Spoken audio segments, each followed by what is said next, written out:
রাত্রি থানা থেকে বের হয়ে যায় প্রিন্সিপালের বাড়িতে যাওয়ার উদ্দেশ্যে। সেখানে গিয়ে সে দেখে তিনি আরাম করে দোলনায় দোল খাচ্ছেন। রাত্রি বলে, আপনার তো দোল খাওয়া দারুণ অভ্যেস। রাত্রিকে দেখে উনি চমকে ওঠেন। রাত্রি বলে, ভয় পেয়ে গেলেন নাকি? উনি বলেন, ভয় পেতে যাব কেন? রাত্রি বলে, ঠিকই বলেছেন, আপনি ভয় পাবেন কেন?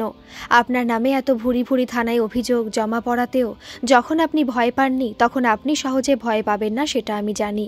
তাছাড়া আপনি তো লোককে ভয় দেখান, তাই ভয় খাওয়া তো আপনার কাজ নয়। রাত্রি এবার তার বাড়িটা ঘুরে দেখতে চাইলে রাত্রিকে প্রিন্সিপাল স্যার বাধা দেবার চেষ্টা করে, কিন্তু তাতে কোনো লাভ হয় না। রাত্রি পুরো বাড়িটা ঘুরে দেখে বলে, আপনার এটা তো বাড়ি নয়, পুরো বাংলো। তা আপনার মাসে কত টাকা স্যালারি স্যার?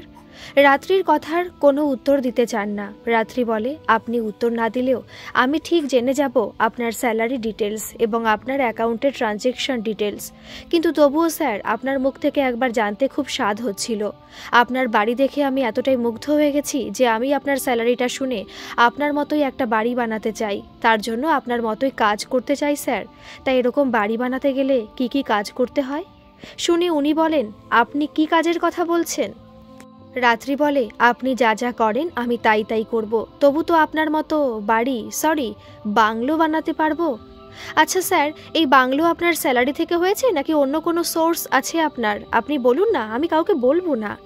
শুনে উনি বলে, আপনি পুলিশ বলে যা ইচ্ছা বলতে করতে পারেন না। রাত্রি বলে, তাই নাকি? যদি আমি যা ইচ্ছা করতাম তাহলে তো আপনি এই আরাম কেদারায় এখন বসে দোল খেতে পারতেন না, আপনি এতক্ষণ জেলের ঘানি টানতেন। শুনে প্রিন্সিপাল স্যার বলেন, আপনি আমাকে যেভাবে হ্যারাস করছেন প্রতিদিন এসে, আমি আপনার নামে আজকেই মানহানির মামলা করব। দেখি আপনি কি করতে পারেন। রাত্রি হেসে বলে, আপনি এক্ষুনি করুন না আমার নামে মামলা। আমার নামে এরকম একটা মামলা হোক আমি চাই। তার আগে এটা একটু দেখুন। রাত্রি তার ফোন থেকে ভিডিওগুলো চালিয়ে দেখায়। সেগুলো দেখে উনি ভয় পেয়ে যান। রাত্রি বলে, কি স্যার, মুখটা এরকম হয়ে গেল কেন? এই ভিডিওগুলোর জন্য শুভ্রাংশুবাবু অলরেডি সাসপেন্ড হয়েছেন। ওনার বিরুদ্ধে তদন্ত চলছে। যদি প্রমাণ পাওয়া যায় উনি খুব তাড়াতাড়ি তাহলে অ্যারেস্ট হবেন। আর আপনিও তৈরি থাকুন জেলের ভাত খাওয়ার জন্য। বলুন, কিসের টাকা লেনদেন হচ্ছিল? উত্তর দিন, না হলে এই টাকা লেনদেনের জন্য আপনাকে আমি অ্যারেস্ট করব।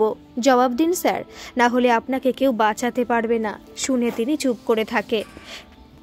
রাত্রি আবার বলে, এই ভিডিওগুলো দিয়েই আমি আপনাকে অ্যারেস্ট করব। তার জন্য আপনাকে আমি 24 ঘন্টা সময় দিলাম। এর মধ্যে আপনি যদি যথাযথ প্রমাণসহ কারণ দেখাতে না পারেন তাহলে তৈরি থাকুন।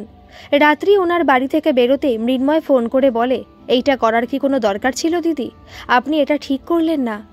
রাত্রি বলে, আমি তোমার কথার কোনো মানে বুঝতে পারছি না। তুমি কিসের কথা বলতে চাইছো? মৃন্ময় বলে, খবরে দেখাচ্ছে আপনি শুভ্রাংশু বাবুকে সাসপেন্ড করেছেন, সেই খবরটা। রাত্রি চুপ করে থেকে ফোনটা কেটে দেয়। ফোনটা কেটে দিয়ে সে ভাবে, তোমারও খারাপ লাগছে ভাই, কিন্তু ও যে আমার স্বামী, আমার হৃৎপিণ্ড। ওকে এই অবস্থায় দেখতে যে আমার কি হচ্ছে সেটা আমি তোমাদের কাউকে বলে বোঝাতে পারবো না।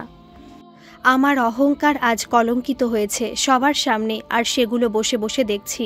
এগুলো দেখার আগে আমার মরণ হলো না কেন? রাত্রি ভাবে, এখন আমার কি করা উচিত? শুভ্রাংশুকে আড়াল করা উচিত ছিল আমার, তার অন্যায়টাকে দোষগুলোকে চাপা দেওয়া উচিত ছিল। আজ যদি শুভ্রাংশুকে সাসপেন্ড না করতাম তাহলে ঘটনাটা হয়তো কেউই জানতো না। টাকা লেনদেনের ব্যাপারটা মৃন্ময় ছাড়া আর কেউ জানতো না। সে তো বারবার করে বলেছিল যে দিদি, এইসব ঘটনা আপনার কাউকে বলা বা জানানোর দরকার নেই। এইসব জিনিস আপনি মাথা থেকে বের করে দিয়ে শুভ্রাংশু বাবুকে সৎ পথে ফেরান। এই ঘটনার কথা আপনি আর আমি ছাড়া আর কেউ কোনোদিন জানবে না। তাহলে কি আমার সেটাই করা উচিত ছিল? না, এটা আমি কিছুতেই মানতে পারবো না। জেনে বুঝে আমি একটা অন্যায়কে মেনে নিতে পারবো না। কিন্তু এই ঘটনার পর শুভ্রাংশুর কি প্রতিক্রিয়া হচ্ছে? সে কি এরপর নিজেকে শোধরাবে নাকি আরও বেশি করে অন্যায়ের দিকে ঝুঁকে পড়বে? আমি কি শুভ্রাংশুকে বেশি করে বিপদের দিকে ঠেলে দিলাম? রাত্রি ভাবে, মনকে তার শক্ত করতে হবে। নিজেকে শক্ত করতে না পারলে কিছু হবে না। এই লড়াইটায় সে সবসময় মৃন্ময় ও তার বান্ধবীকে পাশে পেলেও বাকি লড়াইটা শুধু তার নিজের। আর সেই লড়াইটা সাংঘাতিক পর্যায়ের হবে, তাই মনের জোর ছাড়া কিছুই হবে না। রাত্রিকে থানা থেকে জরুরি তলব করে ডেকে পাঠানো হলে রাত্রি থানায় গেলে তাকে উপর মহল থেকে বলা হয় শুধু শুধু সে কেন সনদকে মেরেছে, আর তাদের কারো অনুমতি ছাড়া একটা মানুষকে এভাবে মারা যায় না, সেটা কি সে জানে না? তাছাড়া কোনো মানুষের বিরুদ্ধে অন্যায় প্রমাণ না হওয়া পর্যন্ত তাকে দোষী বলা যায় না, আর তাকে টর্চার করাও যায় না। রাত্রি চুপ করে থাকে। আসলে সে জানে সে ঠিক করেনি, কিন্তু এটা ছাড়া তার কাছে যে আর কোনো উপায় ছিল না। রাত্রিকে সনদ সেদিন কি জানিয়েছিল, রাত্রি সেসব কথা কাউকে জানায় না। রাত্রিকে ওনারা বলে, আপনি দিনের পর দিন যা করছেন তাতে আমরা আপনাকে সাসপেন্ড করতে বাধ্য হব। রাত্রি বলে, না, এটা করবেন না, দয়া করে আমাকে আরেকটা সুযোগ দিন, আমি আর এরকম ভুল জীবনে কোনোদিন করব না। রাত্রির মুখ থেকে এই নত শিকারের কথা শুনে তারা অবাক হয়ে ভাবে, রাত্রি তো নত হবার মেয়ে নয়। তারপর তারা বোঝে আসলে রাত্রি বুঝে গেছে তার বিরুদ্ধে যথেষ্ট প্রমাণ আছে সাসপেন্ড করার, তাই বিপদ বুঝে তারই ভুল বদল। তারা মনে মনে ভাবে, ভূত না দেখলে কেউ রাম রাম বলে না। তারা মনে মনে ভাবে, খুব আমাদের এতদিন যেমন করে ছোট করে অপমান করছিলে, মজা পাচ্ছিলে, তুমি এবার দেখো তোমাকে আমরা কেমন ছোট করে মজা পাই, এক ঘরে করে রাখি। একজন অফিসার নিজেদের মধ্যে বলাবলি করে, একবার যখন সুযোগ পাওয়া গেছে, ওর বিরুদ্ধে প্রমাণ পাওয়া গেছে, তখন এই সুযোগ হাতছাড়া করে কোনো লাভ নেই। তারপর তারা নিজেদের মধ্যে এটা আলোচনা করে, ওকে সাসপেন্ড করলে আমাদেরই বিপদ, ওর সাথে জনসমর্থন আছে, মানুষ ওর সঙ্গে আছে, তারা খেপে গিয়ে হাঙ্গামা করবে, তাই ওকে সাসপেন্ড করে কোনো লাভ নেই, ওকে বরং ভয় পাইয়ে রাখতে হবে, এতে সবারই লাভ। কিন্তু রাত্রির এই ব্যবহার উপর মহলে লোকেদের আবার ঠিক মনে হয় না, তাদের মনে সন্দেহ তৈরি হয়। তারা ভাবে রাত্রি কিছু না করার ছক কষছে না তো। রাত্রিকে তারা একটা সুযোগ দিয়ে করার নির্দেশ দেয়। রাত্রি বলে, আপনাদের নির্দেশ আমি অক্ষরে অক্ষরে পালন করব, কোনো নির্দেশ আমি অমান্য করব না। রাত্রি চুপচাপ থানা থেকে বের হয়ে মনে মনে হেসে বলে, আপনাদের বোকা বানানোর কৌশলটা ধরতে পারলেন না, বাঘ শিকার করার আগে খানিকটা পিছিয়ে আসে, আমি সেটাই করলাম। রাত্রি মৃন্ময়কে ফোন করে জানতে পারে তার হবু বউকে পাবার জন্য তারা সব সময় ওদের ঘরে আসতে চাইছে, তাদের সাথে কথা বলতে চাইছে। এরপর তাদের পদক্ষেপ কি করা উচিত সেটা মৃন্ময় রাত্রির কাছে জানতে চায়। রাত্রি তাদের সব বুঝিয়ে তার প্ল্যানের ব্যাপারে বলে দেয়। বাড়ি ফিরে তার শ্বশুর মশাই আর সে মজা করে খায়। তাকে মজা করে খেতে দেখে শুভ্রাংশু বলে, তুমি আমাকে কি কথা দিয়েছিলে মনে আছে তো, যদি চাও আমি এই বাড়িতে থাকি, এই বাড়িতে আসি, তাহলে তুমি তোমার কথা রাখবে। শুভ্রাংশু কথা শুনে রাত্রি বলে, তুমি ভালো করে জানো শুভ্রাংশু, রাত্রি যাকে কথা দেয় সে কথা সে মরণের শেষ মুহূর্ত পর্যন্ত সেটা পালন করে, তাই বারবার করে কথাগুলো মনে করে দেবার দরকার নেই। শুনে শুভ্রাংশু বলে, তোমার মুখ থেকে শুভ্রাংশু নাম শুনতে আমার ঘৃণা হয়, তোমার মুখে ওই নাম শুনতে আমার কান দুটো বন্ধ হয়ে যেতে চায়। রাত্রি বলে, তোমাকে দেওয়া কথা মতো আর কয়েক ঘন্টার মধ্যে আমি বাড়িতে থাকবো। এই কয়েক ঘন্টা নয়, তুমি একটু কষ্ট করে থাকো, কষ্ট করে নিঃশ্বাস নাও, কষ্ট করে কান দুটো বন্ধ করে রাখো, আর কয়েক ঘন্টা পর তুমি মন খুলে বাঁচবে, প্রাণ খুলে নিঃশ্বাস নেবে, কান খুলে শুনবে, আর আমার জন্য তোমাকে কোনোদিন কষ্ট করতে হবে না, মনের ইচ্ছা মতো বাঁচবে, আর আমি তোমাকে কোনোদিন ডিস্টার্ব করব না।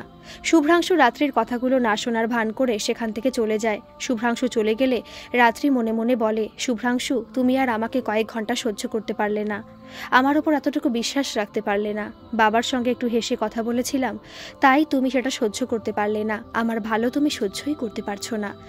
আর কেনই বা তুমি সহ্য করতে পারবে, আমি যে তোমার জীবনে বড় ক্ষতি করে দিয়েছি, না না, আমাকে আর বেশিক্ষণ এই বাড়িতে থাকলে চলবে না। তুমি আমাকে যতটা খারাপ ভাবো আমি ততটা খারাপ নই, আমি কোনোদিন কল্পনাতেও ভাবিনি তোমার ক্ষতি করার। আমি যদি চাই তুমি আমাকে কোনোদিন এ বাড়ি থেকে তাড়িয়ে দিতে পারবে না, আমি আইনের লোক বলে জোর করে এ বাড়িতে অধিকার ফলিয়ে স্বচ্ছন্দে থাকতে পারতাম। মানুষ যেখানে কাজ করুক না কেন ব্যক্তিগত জীবনে মন ছাড়া বাঁচা যায় না, তাই আজ আমি আইনের সাহায্যে তোমার বাড়িতে থাকবো না শুভ্রাংশু। রাত্রি এবার পূজার বাবা মার সাথে দেখা করতে গিয়ে তাদের জানায় তাদের জন্য সবসময়ের একটা বাড়ির কাজের লোকও তাদের দেখাশোনা করার লোকের ব্যবস্থা করেছে। তারা রাত্রির এই প্রস্তাবে রাজি হতে না চাইলে রাত্রি বলে, আগের দিন আপনারা আমাকে বলেছিলেন আমি আপনাদের মেয়ে কিনা, আমি যদি কোনোদিন আপনাদের মেয়ে হতাম তাহলে এই কথাটা আপনারা বলতে পারতেন না। আমি যদিও সত্যি কোনোদিন আপনাদের মেয়ে হয়ে ওঠার চেষ্টা করিনি, আর মেয়ে হয়ে উঠতেও পারবো না, শুধু মেয়ের মতো পাশে থাকার চেষ্টা করেছিলাম মাত্র। রাত্রির মন খারাপ দেখে তারা বলে, না না সেটা নয় মা, তুমি আমাদের জন্য এত টাকা খরচ করবে, তোমারও তো একটা সংসার আছে। রাত্রি বলে, বেশ, আমি তো বললাম আমি কিছু করব না, আপনাদের নিজেরা নিজেদের খেয়াল রাখবেন। রাত্রি তাদের ঘর থেকে চলে যেতে গেলে ওনারা বাধা দিয়ে বলে, বেশ, তুমি যা চাইবে তাই হবে। রাত্রি বলে, আমি যাদের দেখেছি ওরা খুব ভালো মানুষ, আপনাদের কোনো অসুবিধা ওরা হতে দেবে না। রাত্রি বাড়ি আসার পরে কিছুক্ষণ থেকে বাড়ি ছেড়ে চলে যাবার সময় নিজের ঘর থেকে বেরিয়ে শুভ্রাংশুর ঘরের সামনে দিয়ে যাবার সময় ভাবল, যাবার আগে শেষবারের মতো শুভ্রাংশুকে একবার দু চোখ ভরে দেখি। এই স্মৃতিটাই মরার আগে পর্যন্ত থেকে যাবে। একবার কোনোভাবে প্রণাম করতে হবে শুভ্রাংশুকে। তুমি আমাকে যতই ঘৃণা করো শুভ্রাংশু, যতই আমায় ভুলে যাও, কিন্তু আজও আমি তোমাকে দু চোখে হারাই। তোমাকে ছেড়ে থাকার কথা এক মুহূর্ত ভাবতে পারি না। আমার 8 বছরের ভালোবাসা, তুমি আমার এই পুলিশে চাকরি জীবনে তুমি আমার পথপ্রদর্শক। এই পুলিশে চাকরি করার জন্য তুমি আমাকে উদ্বুদ্ধ করেছিলে। সেই থেকে দুজনে একসাথে প্রিপারেশন নিয়ে পুলিশ হওয়া। তাই তুমি আমার গাইড। একবার শেষবারের মতো দেখে প্রণাম করে গেলে আর আমার যাওয়ার কিছু থাকবে না। রাত্রি শুভ্রাংশু দরজাটা খুলতে গিয়ে দেখে ভেতর থেকে সেটা লক করা।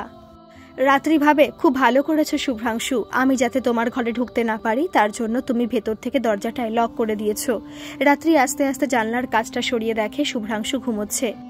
রাত্রি বাড়ি থেকে বের হয়ে মৃন্ময়কে ফোন করে সেই গোডাউনে যায়। সেখানে থেকে সে 8 জনকে গাড়িতে বেঁধে থানায় ঢোকার খানিকক্ষণ আগে মৃন্ময়কে ছেড়ে দিয়ে একাই তাদের থানায় আনে। রাত্রিকে এভাবে 8 জনকে অ্যারেস্ট করে থানায় আনতে দেখে সবাই অবাক হয়ে যায়। রাত্রি তাদের আলাদা আলাদাভাবে রেখে থানা থেকে বের হয়ে যাবার সময় থানায় কড়া ইনস্ট্রাকশন দিয়ে যায়, কেউ যেন থানায় এসে তার অনুমতি ছাড়া তাদের সঙ্গে কথা না বলতে পারে। রাত্রি বর্ণালীকে প্রমাণসহ অ্যারেস্ট করে, সঙ্গে একটা থানার ওসি কেউ অ্যারেস্ট করে। থানায় এনে দেখে উপর মহলে লোকেরা সেখানে এসে তার জন্য অপেক্ষা করছে। রাত্রি তাদের দেখে বলে, স্যার আপনারা একটু ওয়েট করুন। রাত্রিকে তারা বলে, আপনি 3 ঘন্টা থানা থেকে বের হয়ে গিয়েছিলেন, এতক্ষণ কোথায় ছিলেন? এদের অ্যারেস্ট করেছেন কেন? রাত্রি বলে, সরি স্যার, সবকিছু পরে জানতে পারবেন। রাত্রি তাদের একসাথে সবাইকে একটা লকআপে রেখে এলে উপরের মহলে লোকেরা বলে, আপনি কি পাগল হয়েছেন? রাত্রি বলে, না স্যার, ওদের একসাথে কথা বলাটা একবার খুব জরুরি। আসলে সবারই তো মনের ইচ্ছার দাম আছে, আর আমি চাই না কেউ মনের অতৃপ্ত বাসনা নিয়ে থাকুক। রাত্রির কথার কোনো মানে ওরা বুঝতে পারে না। রাত্রিকে ওনারা জানাতে চান কিসের ভিত্তিতে অ্যারেস্ট করা হলো।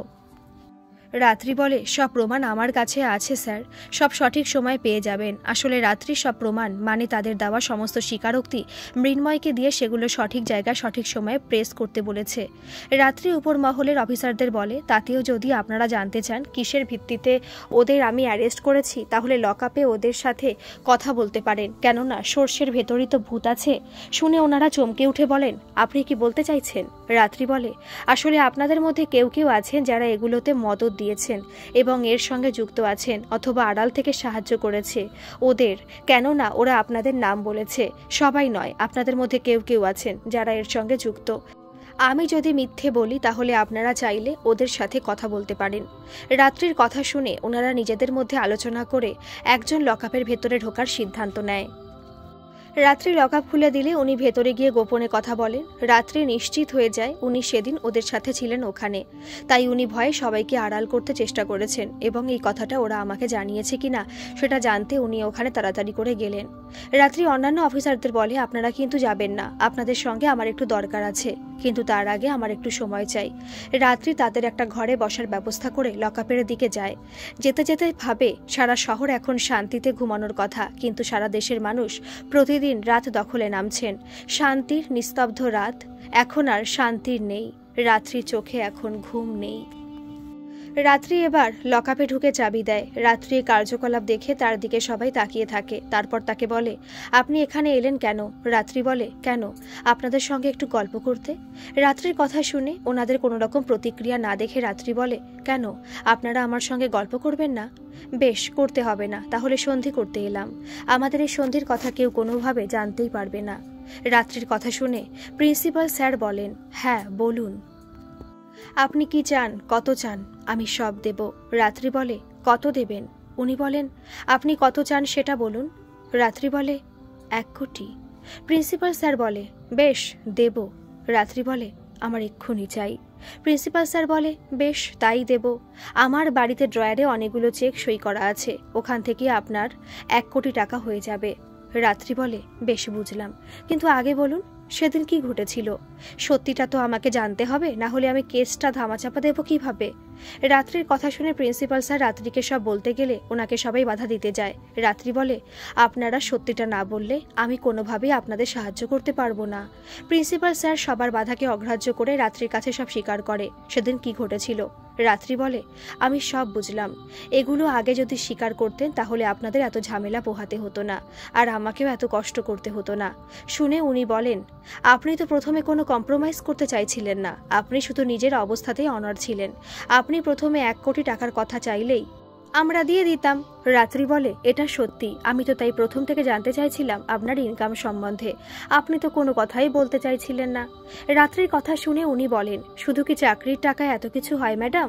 একটা সোর্স অপেক্ষায় বসে থাকলে কারোর জীবনে কিছু হয় না, সোর্স খুঁজে নিতে হয় ম্যাডাম। রাত্রি তারপর ছলনা করে তার সোর্সগুলো জেনে নেয়। রাত্রিকে প্রিন্সিপাল স্যার যখন তার সব কুকীর্তির কথা বলছিল তখন তাকে সবাই বাধা দিয়েও রাখতে পারেনি, সে সব গড়গড় করে বলে ফেলছিল। রাত্রি এবার লকআপের চাবিটা তার পকেটে রেখে বন্দুকটা প্রিন্সিপালের সামনে ধরে বলে, প্রিন্সিপালকে লোকে বাবা বা মা ভাবেন, ভগবানের চোখে দেখে, আর আপনি একজন প্রিন্সিপাল হয়ে রেপ করলেন।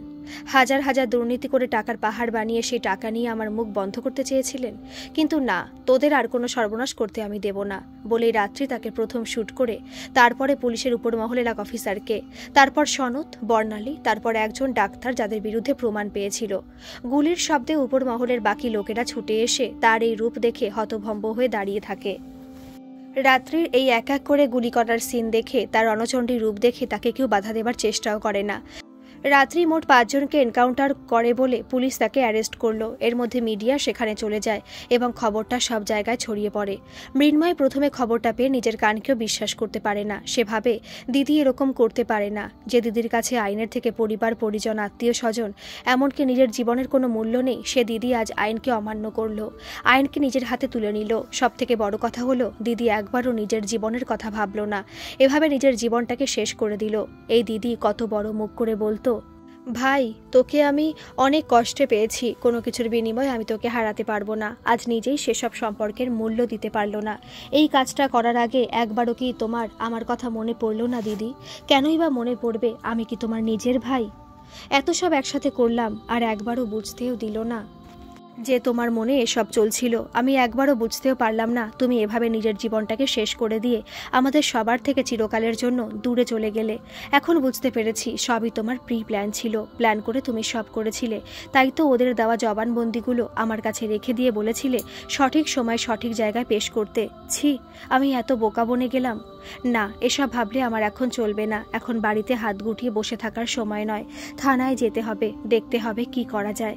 এখন তার পাশে কেউ থাকবে না, যাকে সব থেকে প্রয়োজন শুভ্রাংশুবাবু, সেই তার থেকে মুখ ফিরিয়ে নিয়েছে, সে এখন আর তার পাশে থাকবে না। মৃন্ময় তাড়াহুড়ো করে বাড়ি থেকে থানার দিকে বেরিয়ে যায়। অখিলেশবাবুর তাড়াতাড়ি টিভিটা খুলে যা দেখে, তা দেখে তার সারা শরীর ভয়ে কেঁপে ওঠে। তিনি ভালো করে খবরটা দেখেন। খবরে বলা হয়, জেলের মধ্যে 5 জনকে এনকাউন্টার করে বারবার আলোচিত কলকাতা পুলিশ রাত্রি সেন। আপনারা দেখছেন সেই মুহূর্তের খবর। এই মুহূর্তে রাত্রি সেনকে জেলে নিয়ে যাওয়া হচ্ছে। অখিলেশবাবু কাঁদতে কাঁদতে ছুটে যায় শুভ্রাংশুর ঘরে। শুভ্রাংশুকে ডেকে বলে, সর্বনাশ হয়ে গেছে বৌমা। শুভ্রাংশু বলে, কি হয়েছে বাবা, কি হয়েছে তোমার বৌমার?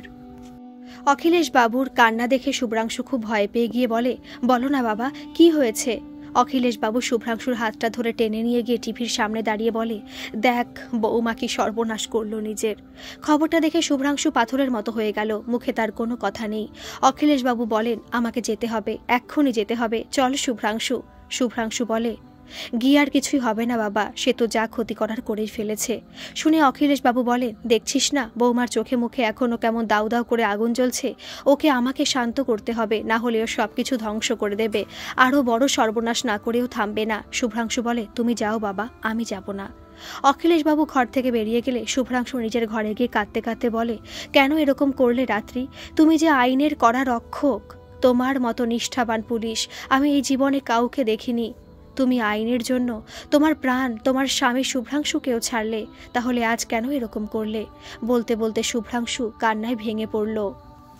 তারপর সে একটা ফোন খুলে একজনকে ফোন করতে গেলে হোয়াটসঅ্যাপে একটা মেসেজ দেখে সেটা পড়তে শুরু করলো। তাতে লেখা, শুভ্রাংশু, যেদিন আমি তোমায় ভালোবেসে প্রথম হাতটা ধরেছিলাম সেদিন কথা দিয়েছিলাম তোমার সমস্ত সুখ দুঃখের ভার আমি বহন করব, কিন্তু আমি তা পারিনি।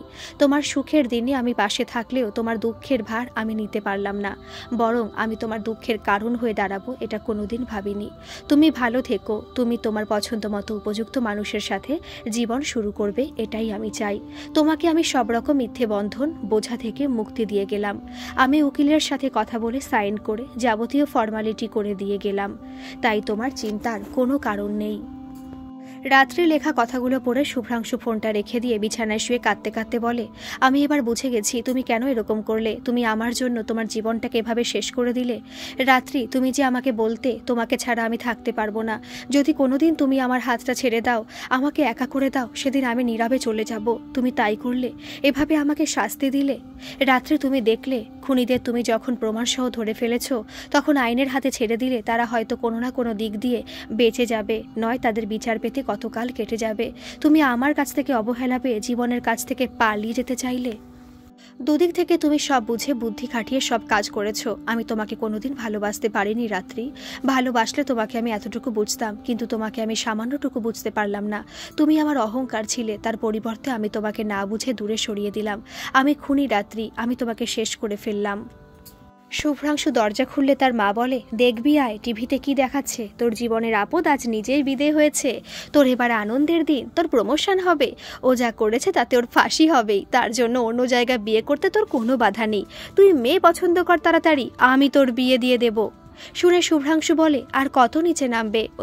ওই মেয়েটা তোমাকে নিজের মায়ের থেকে কোনোদিন কম ভালোবাসেনি। তার বিপদের দিনে তার নামে তুমি এত বাজে কথা বলছো, আনন্দ করছো। ছি মা, ছি। মায়েরা হলো ছেলেমেয়েদের আসল শিক্ষাদাত্রী।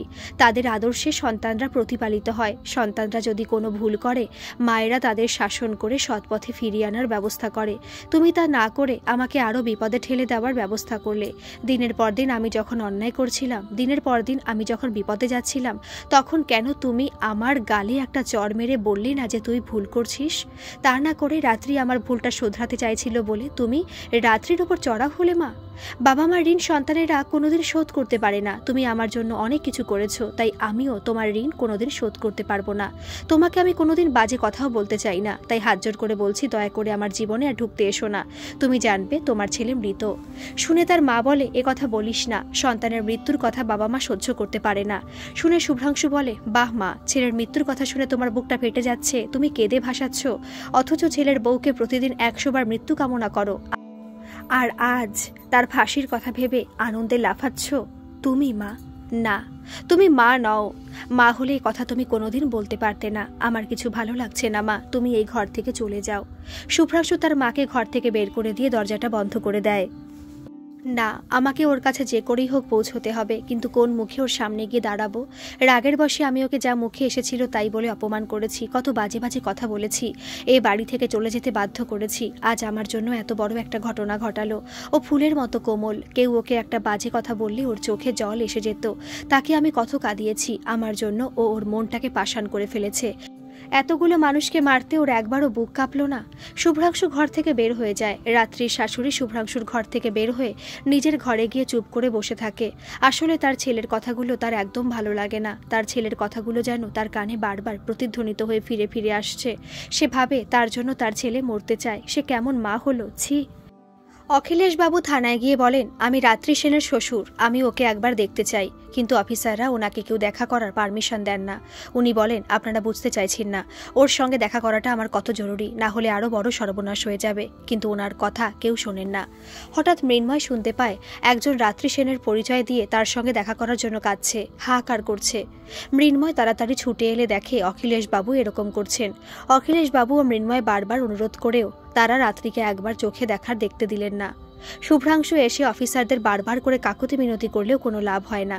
শুভ্রাংশু উকিলের সাথে কথা বললে উনি জানান এতগুলো এনকাউন্টার করার কেসে তার সঙ্গে কেউ দেখা করতে দেবে বলে মনে হয় না, কিন্তু তিনি চেষ্টা করে দেখবেন। কোনো কিছুই করে কোনো লাভ হলো না। সেই ভোর থেকে সারাদিন কেটে গেল, কিন্তু কোনো কিছুই তারা করতে পারল না।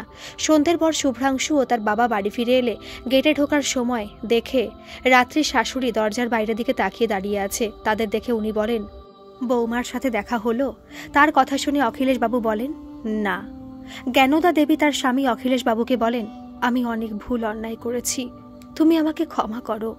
অখিলেশ বাবু চুপ করে থাকলে জ্ঞানদা দেবী বলে, বলো না গো, কি বলল? অখিলেশ বাবু বললেন, ওরা বৌমাকে কোনোভাবে দেখতে দিল না, কত কাকুতি মিনতি করলাম, কত চেষ্টা করলাম, কিছুই লাভ হলো না। বৌমা এভাবে নিজের জীবনটাকে শেষ করে দেবে কোনোদিন ভাবিনি। বলে তিনি কাঁদতে থাকেন। শুভ্রাংশু শুধু পাথরের মতো চুপচাপ বসে থাকে। অখিলেশ বাবুর কান্না দেখে তার স্ত্রী বলেন, কিছু করতে পারলে না, আর এখানে বসে কাঁদছো? আমি সবার কাছে অহংকার করে বলতাম আমার স্বামী ডিআইজি, এত জায়গায় তোমার পোস্টিং হয়েছে, কত বড় বড় মানুষদের সঙ্গে তোমার পরিচিতি। এই তো সেদিন একজন তোমাকে ফোন করে বলেছিল যে এরকম বৌমা পাওয়া ভাগ্যের ব্যাপার। বৌমা আমাদের অহংকার, গর্ব, তাই তাদের সঙ্গে কথা বলে দেখো না। চুপ করে বসে আছো কেন? তুমি না বলতে রাত্রি তোমার বৌমা নয়, তোমার মেয়ে? তাহলে আজ মেয়েকে বাঁচাতে তুমি কেন চুপ করে বসে আছো? অখিলেশ বাবু বলেন, আমি অক্ষম জ্ঞানদা, আমার মেয়েটাকে মনে হয় আর কোনোদিন বাড়িতে আনতে পারবো না, ওকে আমরা চিরকালের জন্য হারিয়ে ফেললাম। শুনে তিনি বলেন, তুমি না মা দুর্গার বাবা, তোমার মুখে কথা মানায় না, তুমি মনে হয় ভুলে গেছো মা দুর্গার কখনো বিনাশ হয় না ডিআইজি সাহেব। তাছাড়া বাবা হয়ে তোমার মেয়ের সম্বন্ধে এ কথাগুলো বলতে একবারও বিবেকে বাজছে না। অখিলেশ বাবু বলেন, এই তো তুমি বললে তুমি তোমার ভুল বুঝতে পেরেছো, তাহলে তুমি তোমার মেয়ে করছো কেন? শুনে উনি বলেন, আমি ওর মা নই, আমি ওর শাশুড়ি। শাশুড়ি আর মায়ের মধ্যে তফাৎটা জানো তো? আমি যদি ওর মা হতাম তাহলে আমি ওকে বুঝতাম। মা হলে সন্তানকে কখনো এইভাবে গালমন্দ করে ওকে ক্ষতি চাইতাম না। আমি যদি ওর মা হতাম ওর কষ্ট, যন্ত্রণা, ভালো লাগা, খারাপ লাগা সবই বুঝতাম। তাই তুমি ওর বাবা আর ও তোমার মেয়ে, কিন্তু আমি ওর শাশুড়ি। অখিলেশ বাবু বলেন, মেয়েটা যে আমার খুনি হয়ে গেল। শুনে জ্ঞানদা বলে, না, আমার বৌমা খুনি নয়। বৌমা যদি খুনি হয় তাহলে মা দুর্গাও খুনি। আমরা কি মা দুর্গাকে কেউ খুনি বলি? অসুরদের অত্যাচারে যখন স্বর্গ মর্ত পাতাল অতিষ্ঠ হয়ে পড়েছিল, তখন অসুরদের নাশ করে মা দুর্গা কি খুনি হয়েছিল? আমার বৌমাও তো ওই অসুরদের মেরে দেশকে বাঁচালো। তাহলে আমার বৌমা খুনি হবে কেন? যে আমার বৌমাকে খুনি বলবে আমি তার জিভ ছিঁড়ে দেব। শুভ্রাংশু, ওরকম খ্যাপা পাগলের মতো বসে থাকিস না। আমাদের সামনে এখন একটাই বড় লড়াই, বৌমার পাশে আমাদের থাকতে হবে। তাই আমাদের সুস্থ থাকতে গেলে সময় মতো খেতে হবে। খাবি আয় তোরা। ওদেরকে খেতে দিয়ে জ্ঞানদা ঘর থেকে বেরিয়ে যেতে গেলে শুভ্রাংশু তার মাকে বলে, কোথায় যাচ্ছ এখন এত রাতে? শুনে তিনি বলেন, তোদের দৌড় তো দেখলাম, তাই আমি এবার বের হচ্ছি, দেখি ওরা কেমন আমার বৌমার সঙ্গে দেখা করতে না দেয়। তোরা আমাকে নিয়ে ভয় পাস না, আমি এই লড়াইয়ে জিতবই। শুভ্রাংশু খেয়ে দিয়ে মৃন্ময়ের কাছে গিয়ে তার কাছ থেকে সবকিছু জানতে চাইল। মৃন্ময় তাকে রাত্রির বিষয়ে সবকিছু বলল। শুভ্রাংশু প্রমাণগুলো সব রেডি করে বাড়ি ফিরে এসে ভাবে, এই প্রমাণগুলোতে হয়তো রাত্রির অপরাধ কিছুটা হলেও লঘু হতে পারে, কিন্তু রাত্রি যে একেবারে 5 জনকে খুন করে ফেলেছে, হয়তো কোনো প্রমাণই এর কাছে টিকবে না। রাত্রির কথা ভেবে শুভ্রাংশুর মাথা কিছু কাজ করে না। সে ভাবে, রাত্রির এই পরিণতির জন্য আমি দায়ী। আমি কি করে তার এই পরিণতি বসে বসে দেখব, কি করে সহ্য করব? এই শাস্তিটাই তুমি আমাকে দিতে চেয়েছিলে, তাই না রাত্রি? শুভ্রাংশুর ফিরতে একটু ইচ্ছা করে না। শুধু তার বাড়িতে বয়স্ক বাবা মা একা আছে, সে চিন্তায় সে বাড়ি ফিরে আসতে বাধ্য হলো। বাড়ি ফিরে এসে দেখে তার মা তখনও বাড়ি ফেরেনি। তার সব রকম চিন্তায় কিছু ভালো লাগছিল না। রাত গড়িয়ে সকাল হয়ে গেল, তবুও জ্ঞানদা দেবী বাড়ি ফিরল না। এদিকে তাদের কোর্টে যাবারও সময় হয়ে আসছিল। তারা কোর্টের জন্য বাড়ি থেকে রওনা দিলে যেতে গিয়ে দেখে সারা রাস্তায় শয়ে শয়ে মানুষ রাত্রির জন্য তার মুক্তির দাবিতে মিছিল করছে। চতুর্দিকে শুধু অবরোধ। শুভ্রাংশু দেখে ভাবে, সত্যি রাত্রি, তুমি সবার অহংকার ছিলে। আমি তোমার কাছের মানুষ হয়ে তোমাকে চিনতে পারলাম না। রাত্রিকে পুলিশ পাহারায় গাড়ি থেকে নামালে কোর্ট চত্বরে লোকের সমাগম দেখে পুলিশ ভিড় সামলাতে হিমশিম খেয়ে যায়। রাত্রি চোখে পড়ে প্রতিবাদ মিছিলের সামনে তার শাশুড়ি নেতৃত্ব দিচ্ছে। তার কণ্ঠে স্লোগান, রাত্রি সেনের নিঃশর্ত মুক্তি চাই। রাত্রির মনে হয় এই কয়েক ঘন্টার মধ্যে মায়ের এই পরিবর্তন, মা আমার জন্য রাস্তায় নেমেছে। কোর্টের সামনে যেন জনসমুদ্র হয়ে গেল। কোর্টের মধ্যে বিচার শুরু হলে জজ সাহেব রাত্রিকে কিছু বলার জন্য বললে রাত্রি জানায় তার কিছুই বলার নেই। আমি যা করেছি অফিসারদের সামনে করেছি, আমি খুন করেছি, আমার বিচারে যা শাস্তি হবে আমি মাথা পেতে নেব। রাত্রির কথা শুনে জজ সাহেব তাকে বলে, ওদের বিরুদ্ধে আপনার কাছে কি প্রমাণ আছে যার ভিত্তিতে আপনি তাদের ধর্ষক বলে এনকাউন্টার করলেন? রাত্রি বলে, আমার কাছে এখন কোনো প্রমাণ নেই, আমাকে একটু সময় দেওয়া হলে আমি সমস্ত কিছু প্রেস করব। শুনে মৃন্ময় আর শুভ্রাংশু অপরাধীদের দেওয়া সমস্ত জবানবন্দিগুলো কোর্টে প্রেস করে। অখিলেশবাবু বলেন, জজ সাহেব, আমি একজন বাবা, আমার পরিচয় আমি রাত্রি সেনের বাবা। এই কেসটা লড়তে গিয়ে, সমাধান করতে গিয়ে তার চোখে সেই কবে থেকে ঘুম উড়ে গেছে, তার জীবন শেষ হয়ে গেছে। আমার মেয়েটা খুব ক্লান্ত, কতদিন ভালো করে ঘুমায়নি, খায়নি। আমি আমার মেয়ের সাথে কিছু সময় কথা বলতে চাই। আমি একজন 70 বছরের বৃদ্ধ। আমার সন্তানের সাথে একটু দেখা করার জন্য কাল সারাদিন থানায় থানায় হন্যে হয়ে ঘুরে বেরিয়েছি। তাই আপনার কাছে আবেদন, আমার মেয়ের সাথে আমি একটু দেখা করে কথা বলতে চাই। একজন বৃদ্ধ বাবা তার সন্তানের সঙ্গে দেখা করার জন্য আপনার কাছে ভিক্ষা চাইছে। আগে আমাকে কিছু সময়ের জন্য দেখা করে কথা বলতে দেওয়া হোক। জজ সাহেব শুনতে পায় কোর্ট চত্বরের বাইরে রাত্রিকে তার পরিবারের লোকেদের সঙ্গে দেখা করতে না দেওয়ার জন্য মানুষ প্রতিবাদে সামিল হচ্ছে। রাত্রি ভাবে, সত্যি এই ঘটনায় শুভ্রাংশু ও তার মায়ের কত পরিবর্তন হয়েছে। শুভ্রাংশু চোখে মুখে কষ্টের ছায়া। পুলিশের সাথে কড়া পাহারার মধ্যে তার পরিবারের লোকেদের সঙ্গে দেখা করার অনুমতি দিল জজ সাহেব। রাত্রির সাথে দেখা হলে তার শ্বশুরমশাই অখিলেশবাবু তাকে বুকে জড়িয়ে ধরে বলে, তুই খুব ক্লান্ত, আমি জানি মা। সেদিন রাতে খাবার টেবিলে তুই বলেছিলিস, বাবা আমি খুব ক্লান্ত। অখিলেশবাবুর কথা শুনে হাউমাউ করে কেঁদে ফেলে রাত্রি। অখিলেশবাবু বলেন, কেন নিজের এত বড় সর্বনাশ করলি? আমি জানি শুভ্রাংশু ও তার মা তোর সঙ্গে হাজারো অপরাধ করেছে, অন্যায় করেছে, কিন্তু তোর কি বৃদ্ধ বাবাটার কথা মনে হলো না? তোর জন্য আমি সারা পৃথিবীর সঙ্গে লড়াই করতে রাজি ছিলাম। একবারও কি তুই আমার কথাটা ভাবলি না? তুই না থাকলে আমার কি হবে? অখিলেশবাবু বলেন, শুভ্রাংশু ও তার মা তাদের ভুল বুঝতে পেরেছে। তোর মা এখন দিন রাত করে মিছিলের সামনে হারছে। অখিলেশবাবু রাত্রির মান অভিমানের কথাবার্তা সারা হলে শুভ্রাংশু এসে বলে, আমায় ক্ষমা করো। বলে সে রাত্রির হাতটা ধরে। আমি তোমার পা ধরে ক্ষমা চাইছি। না, এরকম বলো না। আমি তোমাকে সন্দেহ করেছি। মৃন্ময়ের সাথে তোমার সম্পর্কের কথা বলে আমি ভুল করেছি। আমি তোমাদের ভাই বোনের সম্পর্কের মাঝে নোংরা ইঙ্গিত করেছি। এরকম করে বলো না। আমি সব বুঝে গেছি। তুমি আমার উপর রাগ করে নিজেকে শেষ করে দিতে চেয়েছিলে। তুমি আমাকে যেমন খুব ভালোবাসো, আমিও তোমাকে খুব ভালোবাসি। তোমাকে ছাড়া থাকার কি কষ্ট আমি সেটা বুঝে গেছি। তুমি এরকম করে চুপ করে থেকো না। দয়া করে জজ সাহেবকে বলো, তুমি এই শয়তানগুলোর বিরুদ্ধে কি কি জানো সেগুলো বলবে। আমার দিব্যি, যদি তুমি চুপ করে থাকো তাহলে তুমি শুনবে আমি কাল সকালে আর নেই। রাত্রি শুনে বলে, না, এরকম বলো না।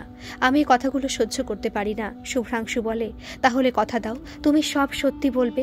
রাত্রি বলে, বেশ, তুমি যদি চাও তাই হবে। আমি নিজেকে বাঁচানোর চেষ্টা করব।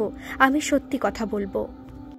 কোর্টের বিচার সভা শুরু হলে রাত্রি ভাবে, আমার খুব বাঁচতে ইচ্ছা করছে, তাই আমাকে সব কথা বলতেই হবে।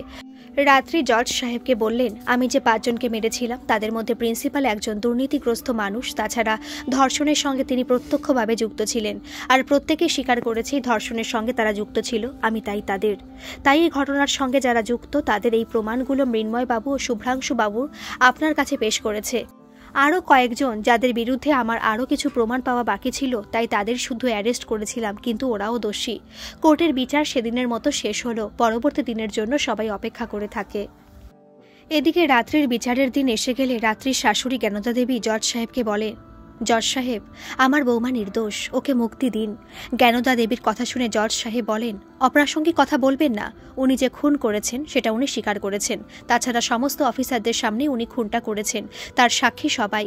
শুনে জ্ঞানদা দেবী বলেন, জজ সাহেব, সেটা তো আমি জানি, কিন্তু আমরা বাঙালি, আমাদের বাড়িতে তো কদিন পর দুর্গা পুজো। তাই শুনে জজ সাহেব বলেন, আমাদের সবারই তো দুর্গা পুজো, তাতে কি হয়েছে?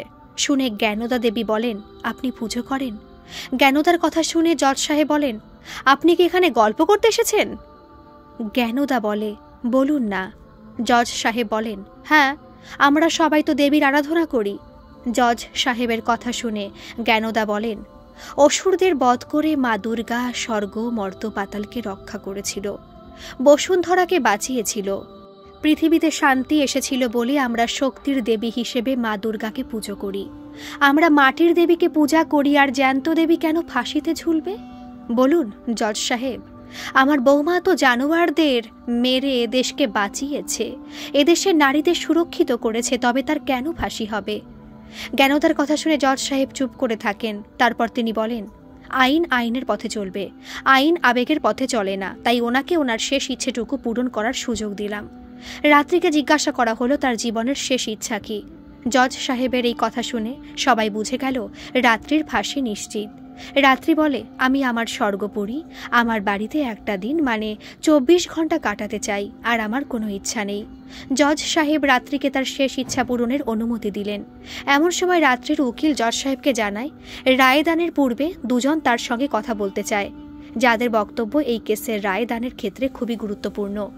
জজ সাহেবের অনুমতিতে তাদের হাজির করা হলে সবাই দেখে পূজার বাবা মা তারা কিছু বলতে চায়। পূজার বাবা মা জজ সাহেবের কাছে অনুমতি চায়, তারা একবার রাত্রির কাছে যেতে চায় সবার সামনে। অনুমতি পাওয়া গেলে পূজার মা রাত্রির কাছে গিয়ে তাকে দুগালে দুটো চড় মেরে বলে, সেদিন খুব বলেছিলে আমাদের মেয়ে হতে চাও, তুমি আমাদের তোমার বাবা মার মতো ভাবো, এই তুমি কি বাবা মার ওপর দায় দায়িত্ব পালন করছো? এখন বুঝতে পারছি সেদিন কেন আমাদের বাড়ি গিয়ে তুমি আমাদের ভালো থাকার ব্যবস্থা করেছিলে। আসলে তুমি তো পালাতে চেয়েছিলে। তোমার এই সব ব্যবস্থা আমরা চাই না। পূজার মায়ের কথা শুনে কোর্টের মধ্যে থাকা কেউ কোনো কিছু কথা বুঝতে পারে না, সবাই অথই জলে। পূজার মা এবার বলতে থাকে, জজ সাহেব, এই মেয়েটা যাকে আপনি ফাঁসির আদেশ দিচ্ছেন, আমার মেয়েটা যেদিন মারা গিয়েছিল সেদিন থেকে আমাদের কাছে গিয়ে আমাদের সমস্ত দায় দায়িত্ব পালন করেছে। আমাদের মেয়েটা থাকলে আমাদের যা যা করতো এই মেয়েটা তাই তাই করে। আসলে ও আগে থেকেই ভেবেছিল এই ঘটনাটা ঘটাবে, তাই আমাদের যাতে কোনো অসুবিধা না হয় তার জন্য আমাদের বাড়িতে সব সময়ের জন্য কাজের লোক ও আমাদের দেখাশোনা করার লোক রেখে এসেছে।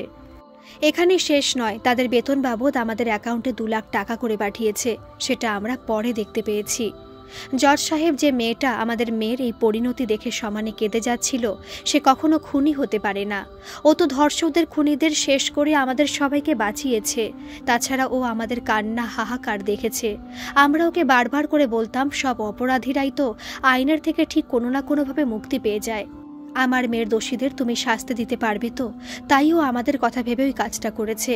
তাই রাত্রি খুন হলে আমরাও খুনি, তাই ওর ফাঁসি হলে আমাদেরও যেন ফাঁসি হয়, না হলে এটা বিশাল বড় অন্যায় হবে। আমরা রাত্রির এই খবরটা শোনার পর থেকে শুধুই অজ্ঞান হয়ে যাচ্ছিলাম। আমাদের মেয়ে চলে যাবার পর ওই রাত্রি আমাদের ভালোবাসা যত্ন দিয়ে আমাদের মেয়ের অভাবটা ভুলিয়েছিল জজ সাহেব। জানেন, আমার যখন জ্বর হয়েছিল আমার মেয়ে যেভাবে আমাকে সেবা করে আগলে রাখত, দেখভাল করে আমাদের সুস্থ করে তুলত, ও আমাকে সেভাবে সুস্থ করে তুলল। দেশে তো হাজার হাজার পুলিশ আছে, কেউ তো আমাদের দুঃখ কষ্ট দেখে এগিয়ে আসেনি। আমাদের মেয়েকে হারিয়ে আমরা কোনো রকমে বাঁচতে পারবো না। ওকে যদি ফাঁসি দিতেই হয় তাহলে তার আগে আমাদের ফাঁসি দিন। একমাত্র সন্তানকে হারিয়ে আমরা ওকে পেয়ে কোনো রকমের সবে ভুলেছি। ওকে হারালে আর বাঁচব না। ওনার কথা শুনে জজ সাহেব বলেন, আমি আপনাদের সব কথা বুঝতে পারছি, কিন্তু আমি নিরুপায়। আইন মেনে আমাকে চলতে হবে। জজ সাহেবের কথা শুনে পূজার মা বলে, আইন যদি আইনের পথে চলতো তাহলে আমার মেয়েকে কেন এভাবে ধর্ষিতা হয়ে খুন হতে হতো? আর আইনের লোকেরাই তাকে কেন ধর্ষণ করে খুন করলো বলুন জজ সাহেব? আর আইনের লোকেরাই কেন আইনের ফাঁক খুঁজে ধর্ষকদের বাঁচানোর চেষ্টা করছে? সবকিছুকে ধামাচাপা দিতে প্রধান ভূমিকা পালন করে আসছে। হাজার হাজার পুলিশ একই রকম করছে, তাদের সবাইকে আইন শাস্তি দিতে পারছে নাকি দিচ্ছে? আর রাত্রি সবার বিরুদ্ধে গিয়ে ধর্ষক খুনিদের শাস্তি দিয়েছে বলে আপনি তাকে ফাঁসি দেবেন? না জজ সাহেব, এটা করে আপনি ঠিক করবেন না। আপনি যে আইনের এত বড়াই করছেন, সেই আইন কেন আমার মেয়েকে বাঁচাতে পারল না? আপনার আইনের সাহায্যে আমার মেয়েকে ফিরিয়ে এনে দিন না, না হলে রাত্রিকে মুক্তি দিন। আর না হলে আপনার সামনে আমরা নিজেদেরকে শেষ করে দেব। যে আইন আমাদের মেয়েকে ফিরিয়ে এনে দিতে পারবে না, সেই আইন আমরা মানি না।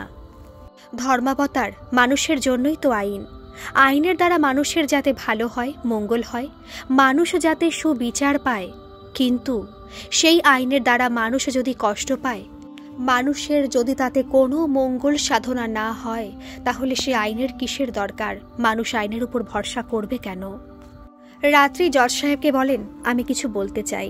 জজ সাহেবের অনুমতি নিয়ে রাত্রি বলতে শুরু করলো, আমি একজন আইনের লোক, সারা জীবন আইনের পথে চলেছি, আইনকে সম্মান করে এসেছি, সারা জীবন সম্মান করব। আইনের অনেক ক্ষমতা, কিন্তু সেটা বাস্তবে আমরা কখনো প্রয়োগ করতে পারি না কেন? অপরাধীরাও এটা জানে, তারা বুঝে গেছে আমাদের হাতে যতই ক্ষমতা থাকুক না কেন আমরা সেটা কখনোই প্রয়োগ করতে পারবো না। যে যত বড়ই অপরাধী হোক না কেন আমরা কখনো তাদের শাস্তি দিতে পারবো না। তাই তাদের অপরাধ প্রবণতা ক্রমশ বেড়েই যাচ্ছে।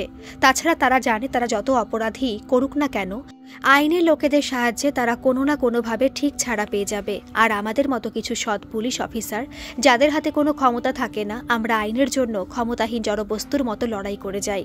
আর এই কেসটার জন্য আমি কত বাধার সম্মুখীন হয়েছি, বারবার কত আইনি বাধার সম্মুখীন হতে হয়েছে, এমনকি আমার প্রাণ সংশয় পর্যন্ত হয়েছে। আমাকে চাকরি থেকে বরখাস্ত পর্যন্ত করা হয়েছিল। জজ সাহেব, আইন যদি আইনের পথে চলতো তাহলে মানুষ কেন জীবিত অবস্থায় বিচার দেখে যেতে পারে না? পূজার ক্ষেত্রেও তাই হতো। পূজার বাবা মাও জীবিত অবস্থায় কোনোদিন বিচার দেখে যেতে পারতো না, পেতেন শুধু ডেটের পর ডেট। এভাবে পেতে পেতে ক্লান্ত হয়ে যাবে। প্রমাণ জোগাড় করার নামে অপরাধীরা ততদিনে কোনো না কোনোভাবে মুক্তি পেয়ে যাবে। এই তো আমাদের দেশের আইন ধর্মাবতার। পূজার অপরাধীরা যাতে কোনো বাহানায় মুক্তি না পায় তাই আমি তাদের এনকাউন্টার করেছি। ওদেরকে এনকাউন্টার করার জন্য আমার মনে কোনো দুঃখ নেই, বরং আমার দুঃখ অপরাধীদের আমি মেরে আমার মনের স্বাদ পূরণ হলো না। ওরা যেভাবে পূজাকে নৃশংসভাবে মেরেছে তাতে ওদের আমি আরও ভয়ঙ্করভাবে মারতে চেয়েছিলাম, আমি তার সুযোগ পাইনি। ওদের তো সুখের মৃত্যু হলো। রাত্রির এই কথার মাঝে কোর্ট চত্বরের মধ্যে বিশাল ধর্মঘট শুরু হয়ে যায়। তারপর সবাই দেখে পুলিশরা এই ধর্মঘট করছে।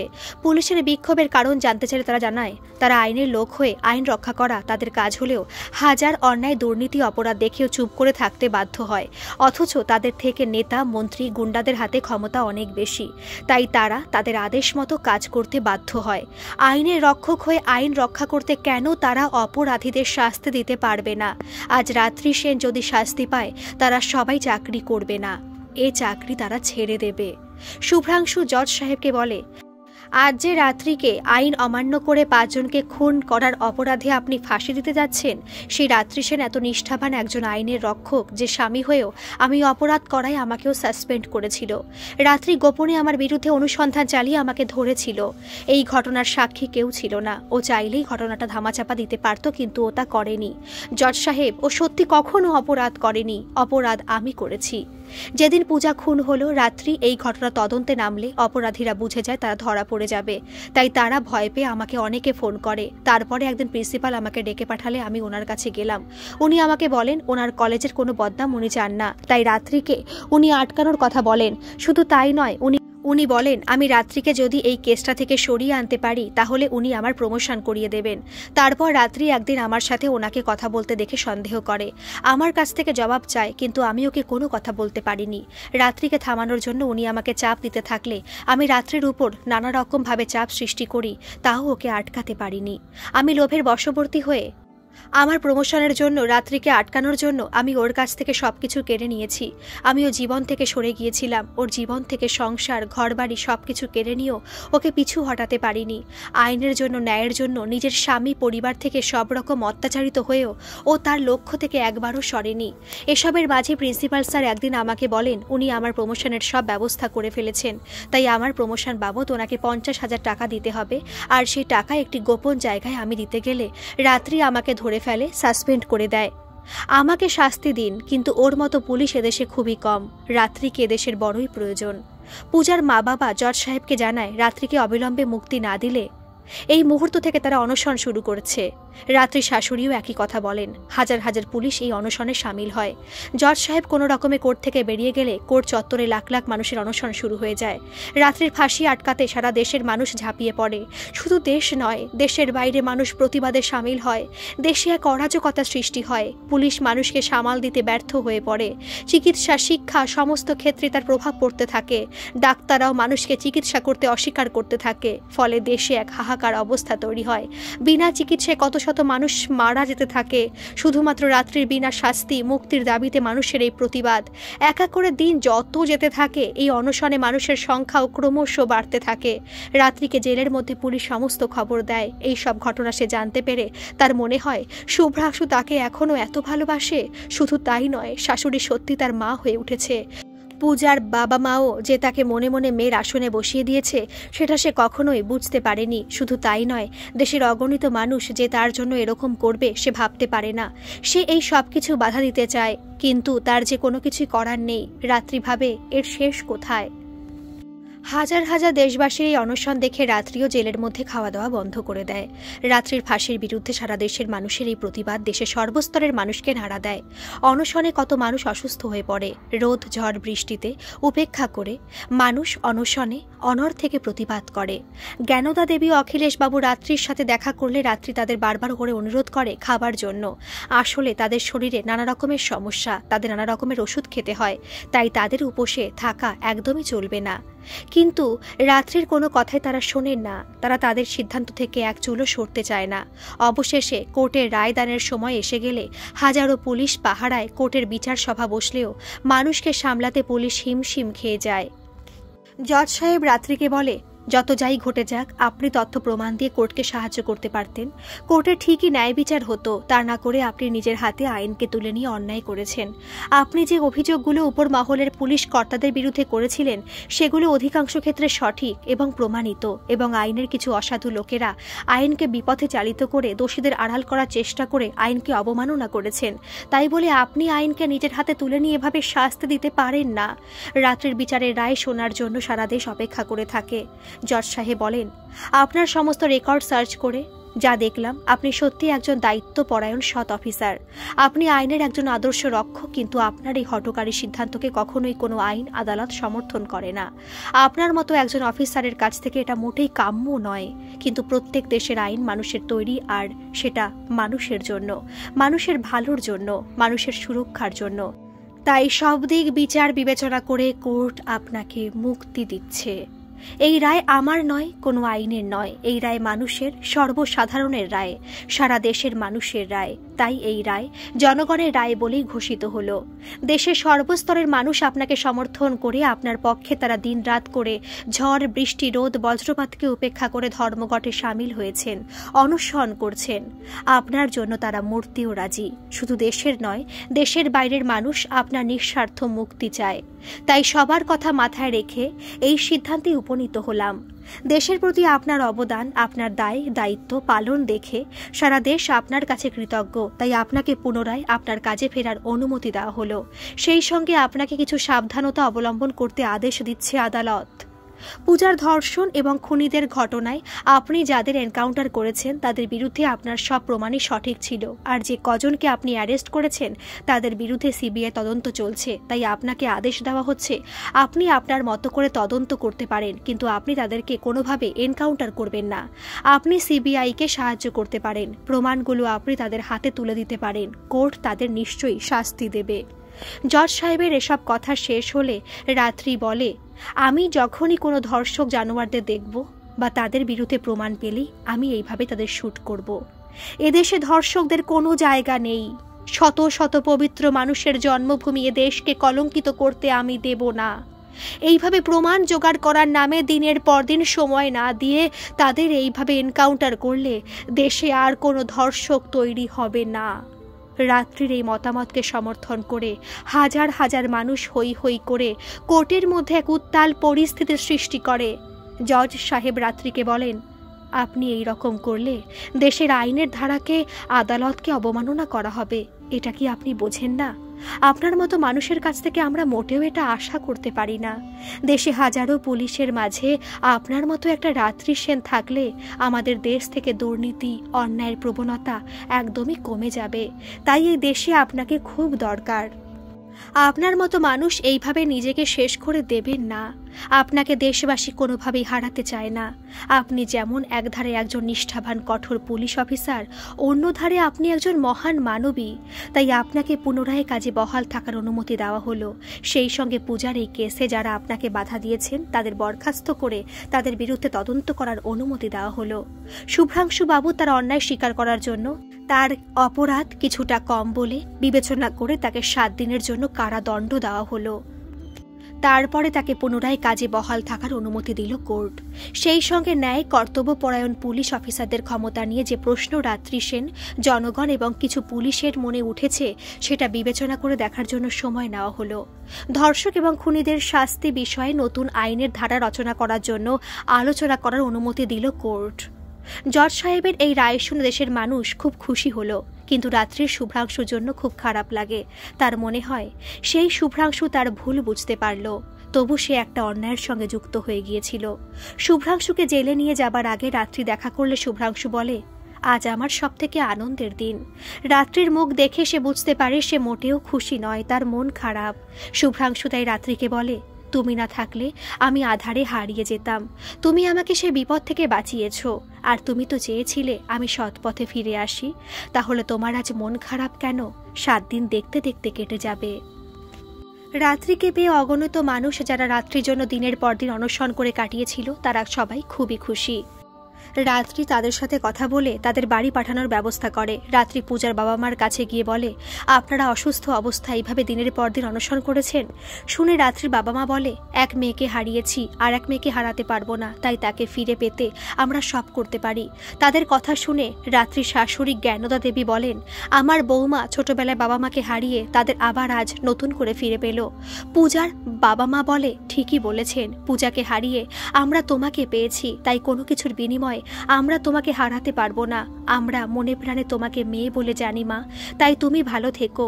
রাত্রি বলে, বেশ, তোমরা এখন বাড়ি যাও মা বাবা, আমি কিছুক্ষণ পর তোমাদের বাড়ি যাব। রাত্রি তাদের একটা গাড়ি ডেকে বাড়ি পাঠানোর ব্যবস্থা করে। রাত্রি এবার দেখে মৃন্ময় ও তার ভাবি স্ত্রী দূরে দাঁড়িয়ে আছে। রাত্রিকে দেখে মৃন্ময় মুখ ঘুরিয়ে নেয়। রাত্রি মৃন্ময়ের কাছে গিয়ে বলে, জানি তোমার আমার সম্বন্ধে অনেক অভিযোগ আছে ভাই, তবু আজকের দিনে এইভাবে মুখ ফিরিয়ে থেকো না। মৃন্ময় বলে, হ্যাঁ, তোমাকে নিয়ে আমার বিস্তর অভিযোগ আছে, কিন্তু তোমার এই সুখের দিনটাই তো আমি সবসময় চেয়েছিলাম, তাই আজকের দিনে তোমাকে আর কিছু বললাম না। তবে আজ তুমি যা করেছো এরকম আর কোনোদিন করো না, তাহলে তোমাকে আমি বারবার ক্ষমা করব না দিদি বলে সে কাঁদতে থাকে। রাত্রি তাকে জড়িয়ে ধরে বলে, বেশ, আর কোনোদিন এরকম করব না। জ্ঞানদা দেবী হেসে বলে, ভাই বোনের মান অভিমান এখন পরে হবে, তাড়াতাড়ি বাড়ি এসো। এখন বাড়ি যাচ্ছি, আমার বাড়িতে বিস্তর কাজ, যা গল্প করার সব বাড়িতে গিয়ে করব। তোমরা সবাই আমাদের বাড়িতে এসো বলে তিনি চলে যান। রাত্রি বাড়ি ফিরলে দেখে তার শাশুড়ি বরণডালা সাজিয়ে দরজার সামনে দাঁড়িয়ে আছেন। রাত্রিকে দেখে তিনি বলেন, সেদিন তোমাকে আমি শুধুমাত্র সংস্কার বশত নিয়ম বশত বরণ করেছিলাম, আজ আমি মন প্রাণ থেকে তোমায় বরণ করে ঘরে তুলছি। রাত্রি মন খারাপ দেখেই তিনি বুঝতে পেরে বলেন, শুভ্রাংশু কদিনের মধ্যেই তো ফিরে আসবে মা, মন খারাপ করো না, তোমার জন্য সে আবার আগের মতো হয়ে উঠেছে। এটা তো আমাদের জীবনের পরম পাওয়া। ঠাকুরের কাছে প্রার্থনা করেছি আমার মন থেকে যেন সব খারাপ দূর হয়ে আমি তোমার মতো একটু হয়ে উঠতে পারি, আমি যেন শাশুড়ি থেকে সত্যিকারের তোমার মা হয়ে উঠতে পারি, রাত্রি সেনের মা।